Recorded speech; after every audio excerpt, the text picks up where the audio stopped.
Hello guys, അപ്പോൾ നമ്മൾ ജോഷിമട്ടിന്ന് Kuwari പാസിലേക്കുള്ള trekking start ചെയ്തു കേട്ടോ. അപ്പോൾ തുഗാസി എന്ന് പറഞ്ഞ വില്ലേജ് കൂടെ നമ്മളിപ്പോൾ പോയിക്കൊണ്ടിരിക്കുന്നത്. ഈ വെള്ളം ഒഴുകി വരുന്ന ഏറ്റവും മുകളിലത്തെ ഹൈസ് മെൽറ്റായിട്ടാണ് കേട്ടോ. ഇത് ആക്ച്വലി നല്ല ശുദ്ധമായ വെള്ളമാണ്, നമുക്ക് കുടിക്കാനൊക്കെ പറ്റും.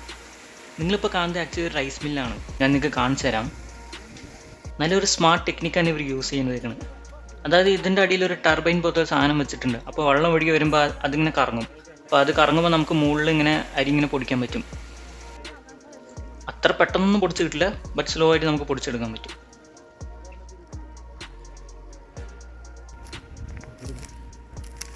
कुटिया एंड दोनागिरी और नंदा देवी माउंटेन दिखाई नहीं दे रहे यहाँ से, ऊपर से दिखिए.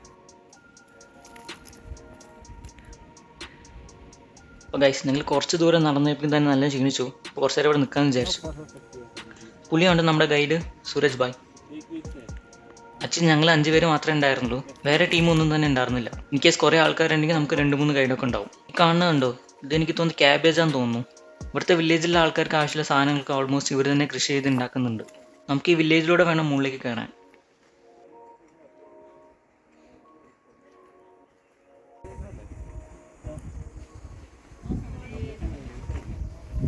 അവരെന്തോ കുക്ക് ചെയ്തുകൊണ്ടിരിക്കാനുണ്ട്. ആക്ച്വലി സ്നോഫോളൊന്നും തുടങ്ങിയിട്ടില്ല. ഏറ്റവും മുകളിൽ മാത്രം നമുക്ക് കുറച്ച് സ്നോ കാണാൻ പറ്റുന്നുണ്ട്. ഇനി മുകളിൽ പോയാലും അറിയാം എത്രത്തോളം സ്നോ ഉണ്ടെന്നൊക്കെ. അങ്ങനെ നമ്മൾ നടന്ന അവസാനം ഫസ്റ്റ് ക്യാമ്പ് സൈറ്റിലേക്ക് എത്തിയിട്ടോ. നമ്മൾ വരുന്ന വഴിക്ക് ഒരു കട ഉണ്ടായിരുന്നു, അവിടെ നമ്മളൊരു ഓംലേറ്റും മാഗിയൊക്കെ കഴിച്ചു. സോ ഇതാണ് ഗുള്ളിങ് ക്യാമ്പ് സൈറ്റ്. നമ്മൾ അറൗണ്ട് ഒരു 12 മണിയാകുമ്പോഴേക്കും തന്നെ ഇവിടെ എത്തി. അപ്പോൾ ഞങ്ങൾ കുറച്ച് നേരം റെസ്റ്റ് ഒക്കെ എടുത്ത് കഴിഞ്ഞപ്പോഴേക്കും തന്നെ ഫുഡ് റെഡി ആയിട്ടുണ്ട് കേട്ടോ. നമ്മൾ കുറച്ച് പേരുള്ള നല്ലൊരു സമാധാനം. സോ ഇതൊക്കെയാണ് ലഞ്ചിനുള്ള ഐറ്റംസ്. കുറേ ഡിഷസ് ഒക്കെ ഉണ്ട്, കാണിച്ചു തരാം. ഏജൻസി വഴി ഇവർക്ക് റൊട്ടി മസ്റ്റാണ് കേട്ടോ, എല്ലാ നേരവും റൊട്ടി ഉണ്ടാവും. ഇനി ഞാൻ നിങ്ങൾക്ക് മെയിനായിട്ടുള്ള ഒരു കാര്യം കാണിച്ചു തരാം, എല്ലാവർക്കും ഉള്ള ഡൗട്ടാണ്.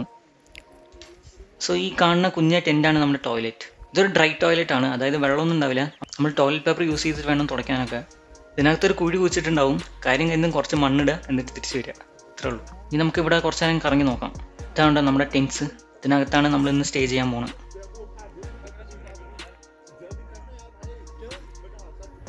ഇതിൻ്റെ പുറകെ കാണുന്നതാണ് നമ്മുടെ കിച്ചൺ. ആക്ച്വലി ഇവരിവിടെയാണ് കുക്ക് ചെയ്ത് നമുക്ക് ഫുഡ് ഉണ്ടാക്കി തരുന്നത്. ആക്ച്വലി ഈ ടെൻറ്റിനകത്ത് നോക്കിയാൽ തന്നെ നമുക്ക് നല്ലൊരു വ്യൂ ആണ്.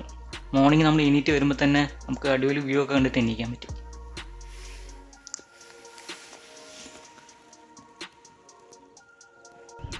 ഇവിടെ ഇഷ്ടംപോലെ ആടുകൾ മേയാൻ വിട്ടിട്ടുണ്ട് കേട്ടോ.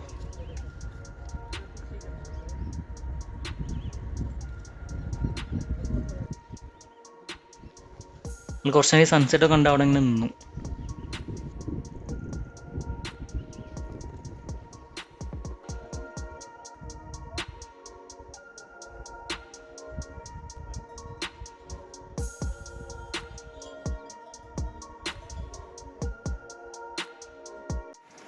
അപ്പോൾ ഗൈസ്, നെക്സ്റ്റ് ഡേ മോർണിംഗ് നമ്മൾ അടുത്ത ക്യാമ്പ് സൈറ്റിലേക്കുള്ള ട്രക്കിംഗ് സ്റ്റാർട്ട് ചെയ്തു.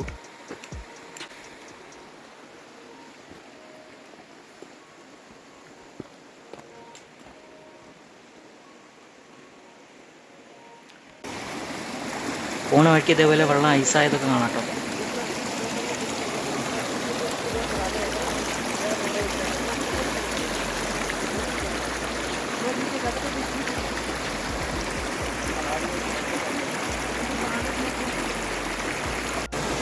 ഇത് നോക്കിയേ, വെള്ളം ഇങ്ങനെ വടിവോളം ഐസായിക്കണം.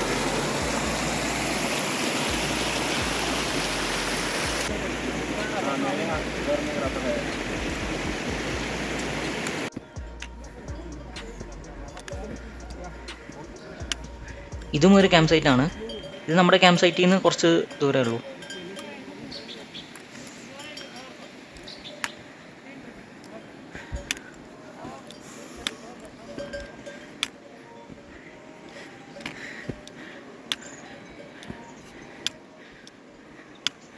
ഈ കാണുന്നതാണ് മോൾസ്, അതായത് ഈ കുതിരയും കഴുതയും തമ്മിൽ ക്രോസ് ചെയ്തിട്ടുള്ള ഒരു ബ്രീഡാണിത്. അപ്പോൾ ഈ ക്യാമ്പ് സൈറ്റിലേക്കുള്ള സാധനങ്ങളൊക്കെ കൊണ്ടുപോകാൻ ഇവർ ഈ മോൾസിനാണ് ഉപയോഗിക്കുന്നത്. അതായത് ഗ്യാസും പിന്നെ അരി സാധനങ്ങളും ഫുഡ് ഉണ്ടാക്കുന്ന സാധനങ്ങളും എല്ലാ സാധനങ്ങളും ഇവർ ഈ മോൾസ് ഉപയോഗിച്ചാണ് കൊണ്ടുപോകുന്നത്. പിന്നെ നമുക്ക് അതിൻ്റെ ടെൻറ്റ്സും അതിനകത്തുള്ള സ്ലീപ്പിംഗ് ബാഗ്സും കാര്യങ്ങളൊക്കെ ഇവർ ഇത് ഉപയോഗിച്ചാണ് കൊണ്ടുപോകുന്നത്. ആൾക്കാർക്ക് ഇങ്ങനെ പഠിക്കണ്ടോ മ്യൂണിക്സിന്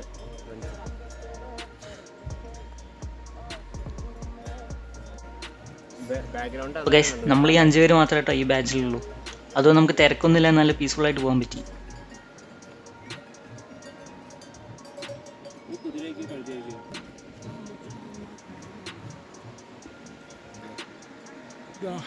ഹലോ ഗൈസ്, നമ്മളിപ്പോൾ എവിടെയാണ്?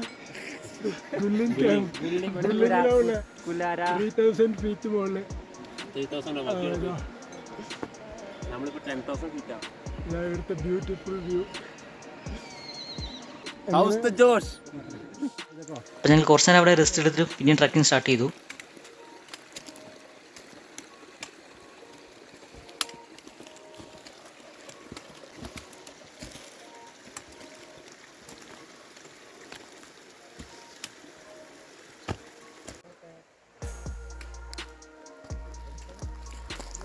പിന്നെ അവിടെ ഞങ്ങൾക്ക് 2 പട്ടികളെ കിട്ടിയിട്ടോ. അവർ അങ്ങോട്ടും ഇങ്ങോട്ടും ഞങ്ങളുടെ കൂടെ തന്നെ ഉണ്ടായിരുന്നു.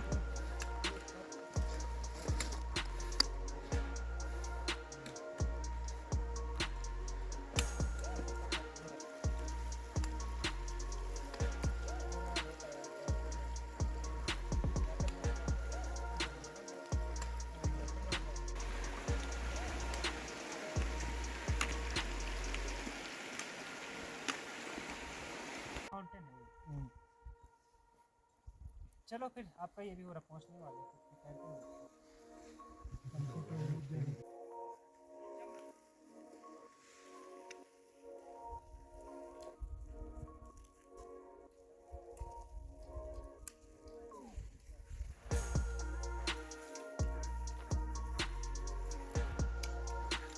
ഗൈസ് അങ്ങനെ ഞങ്ങൾ രണ്ടാമത്തെ ക്യാമ്പ് സൈറ്റിലേക്ക് എത്താറായി. കുറച്ച് ദൂരം കൂടെ ഉള്ളൂ.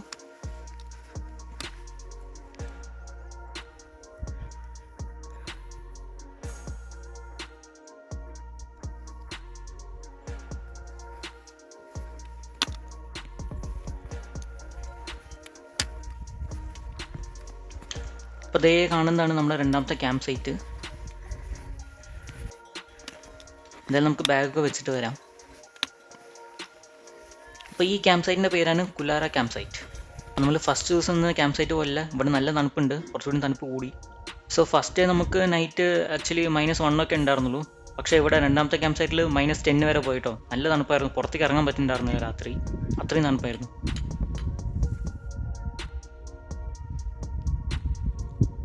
അതായത് എല്ലാ ക്യാമ്പ് സൈറ്റിലും ഇതേപോലെ ഫുഡ് ഉണ്ടാക്കി തരാൻ ആൾക്കാരുണ്ടാവും, ഇവരെ തന്നെ ആൾക്കാരുണ്ടാവും.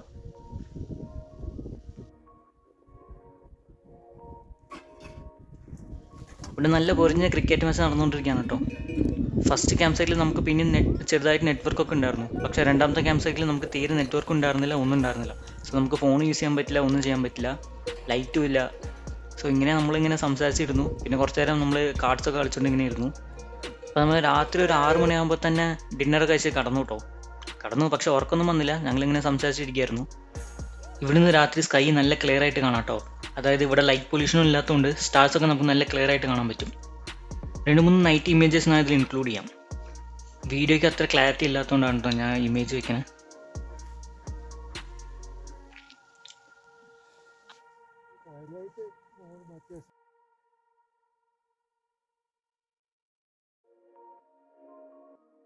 അങ്ങനെ നമ്മൾ നെക്സ്റ്റ് ഡേ മോർണിംഗ് കുലാര ക്യാമ്പ് സൈറ്റിൽ നിന്ന് വീണ്ടും ട്രക്കിംഗ് സ്റ്റാർട്ട് ചെയ്തു കേട്ടോ. നമ്മളിങ്ങനെ ടോപ്പിലേക്ക് പോകുന്നതൊരു നല്ല വ്യൂസ് ആയിരുന്നു. നമുക്കിതാ സ്നോ മൂടിയ മലകളൊക്കെ ഇങ്ങനെ വിസിബിളായി തുടങ്ങിയിട്ടുണ്ട്. ഇവിടുന്ന് അങ്ങോട്ടുള്ള ട്രക്കിംഗ് കുറച്ച് അഡ്വഞ്ചറസ് ആയിരുന്നു. അതായത് വഴിയൊക്കെ കുറച്ച് ഇടുങ്ങിയ വഴിയായിരുന്നു. വളരെ ശ്രദ്ധിച്ച് വേണം ഇതിൽ കൂടെ പോകാൻ, കാരണം ഒന്ന് സ്ലിപ്പായി കഴിഞ്ഞാൽ അപ്പുറത്ത് താഴെ വീഴും.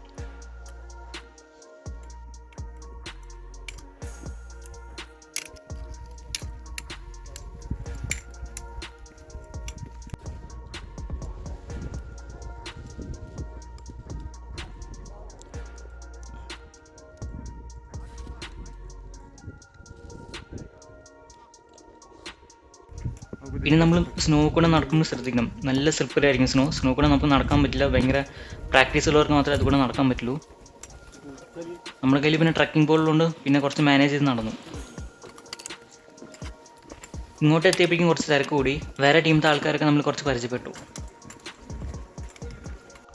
നമ്മളൊരു ഡിസംബർ ടൈമിൽ പോയതുകൊണ്ട് ഇവിടെ സ്നോഫോളും സ്റ്റാർട്ട് ചെയ്തിട്ടില്ല. ഇത് നിങ്ങൾ ജനുവരിയിലാണ് പോയെന്ന് വെച്ചാൽ ഇവിടെ മുഴുവൻ സ്നോ ആയിരിക്കും.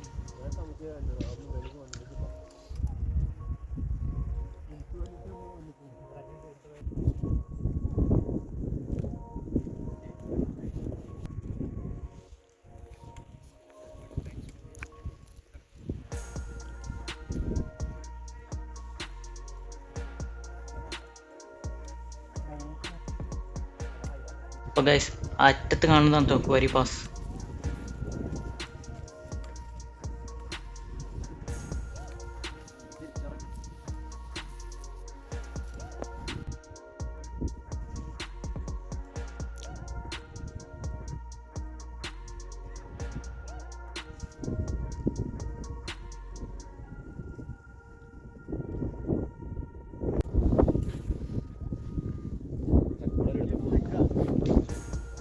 ഇവിടെ നോക്കിയാൽ നമുക്ക് നന്ദാദേവി ഹിൽസിൻ്റെ ഒരു അടിപൊളി വ്യൂ കാണാൻ പറ്റും.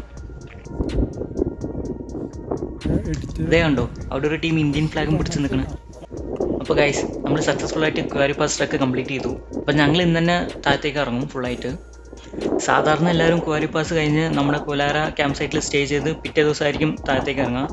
നമ്മൾ ആക്ച്വലി സ്റ്റേ എടുക്കാണ്ട് അന്ന് തന്നെ ഫുള്ളായിട്ട് താഴത്തേക്ക് ഇറങ്ങി. സോ ഇവിടെ നമ്മൾ താഴത്തേക്ക് ഇറങ്ങിയിട്ട് നേരെ പിപ്പിൾ കോട്ടിലേക്കായിരിക്കും പോവുക. അവിടെയാണ് നമ്മൾ സ്റ്റേ ഉള്ളത്. പിന്നെ പിപ്പിൾ കോട്ടിന് വീണ്ടും നമ്മൾ ഋഷികേശിലേക്ക് ട്രാവൽ ചെയ്യും. അപ്പോൾ ഗൈസ് കുവാരി പാസിൻ്റെ വീഡിയോ ഇത്രേ ഉള്ളൂ.